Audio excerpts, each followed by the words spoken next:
సేవా కార్యక్రమాలతో ప్రభుత్వాలకు స్ఫూర్తిగా నిలుస్తున్న ఏకైక సంస్థ బాల వికాస స్వచ్ఛంద సంస్థ అని మంత్రి ఎర్రబెల్లి దయాకర్ రావు అన్నారు. ముఖ్యమంత్రి కేసీఆర్ తర్వాత వరుసగా 7 సార్లు తన గెలుపునకు రాజకీయ ఎదుగుదలకు బాల వికాస సంస్థ ప్రోత్సాహం ఎంతో ఉందని చెప్పారు. బాల వికాస స్ఫూర్తితోనే పల్లె ప్రగతి కార్యక్రమం చేపట్టామని వివరించారు.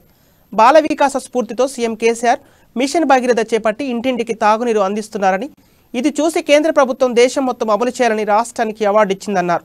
బాల వికాస స్వచ్ఛంద సంస్థ ఆవిర్భావ వేడుకల్లో మంత్రి ఎర్రబెల్లి దయాకర్ రావు, ప్రభుత్వ చీఫ్ దాస్యం వినయ్ భాస్కర్ పాల్గొన్నారు.